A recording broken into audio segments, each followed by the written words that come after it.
How you Hello. doing? You there, Michael? Yes, I am. Can you hear me? Yes. Thanks so much for calling. Welcome. Whereabouts are you in Idaho? I'm in Boise right now. Oh, excellent. And We're in Boise, and we're on our way to into Washington, and then we're coming out to see you guys. on the 25th of February, you're playing at a club called Yale. So, Yale. And listeners, we've just played you a couple of tracks from Michael to get you into the mood. Hey Babe and Another Time. Michael, can you tell us first up a little bit about blues music? Because I'm going to assume actually that a lot of my listeners who would not otherwise have heard too much blues on my show, what is blues music and how did you encounter it in Australia way back? Well, you know, if you look at I noticed you were playing AC/DC, which are a blues-based band. They're pretty much a blues band that just, you know, spice things up, you know. But blues originated in the U.S., obviously, with the African Americans in the cotton fields and all that. It goes way back, you know, with B.B. King and Buddy Guy and Howlin' Wolf, and, you know, we'll go into, you know, there's so many great original blues players that put it on the map for us. And you know, the thing is, I guess you're in a certain age bracket that I grew up in Australia, obviously, and you know, you get influenced by what you're fed. And I was fed things like, as a child, I would hear on the radio Elvis Presley, and I would hear the Beatles and the Rolling Stones, and I mean, they're all blues-based bands that were influenced by American blues. And so I guess, you know, you kind of grow up and then it's fed to you, and you've got no choice, but it becomes part of what you do. And I really didn't realize myself how much blues influenced I was till I actually came out to the US, and I sat in with some blues people, and my first guy I ever got up on stage with in the US was Buddy Guy, and Wow.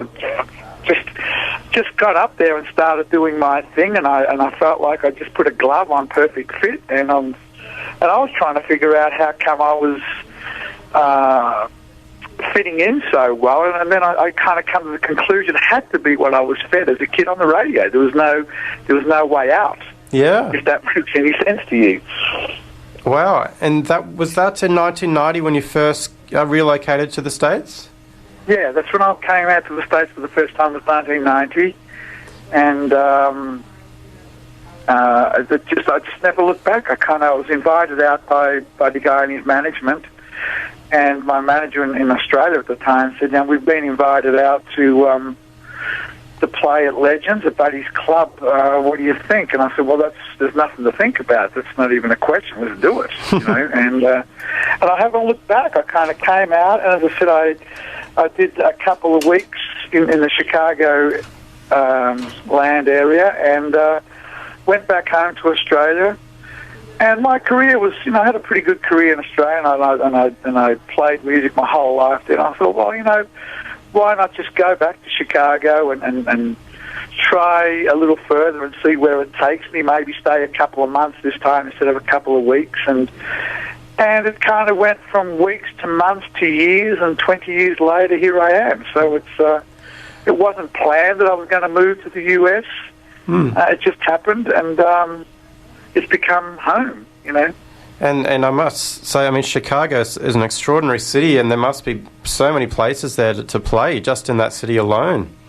Well, Chicago's amazing. It's such a huge city, and it's got such a history with music too. And it's a magnet. It's a magnet for the blues. So to be part of that, scene there, it's quite an honour. You know, I feel very honoured and lucky.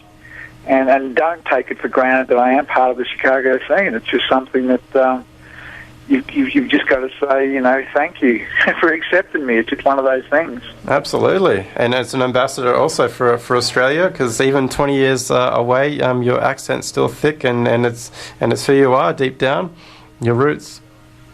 Well, you're not going to lose who you are. I don't think we. I mean, you've moved to Canada, so you're not going to lose who you are. No. And I think it's a good thing. We shouldn't lose who we are. No. Exactly, and music gets us in touch with who we are. That's really one of its real motivating forces, I guess. And then Canada, you this is not. It's not the first time you've played. I know you've played up in the prairies. How about British Columbia here? When's the last time you were down these parts? I've never played Vancouver. This is the first time I've done Vancouver. So. Oh wow. I'm fairly excited to be. I've heard a lot about the Yale, and so I'm pretty excited to do that.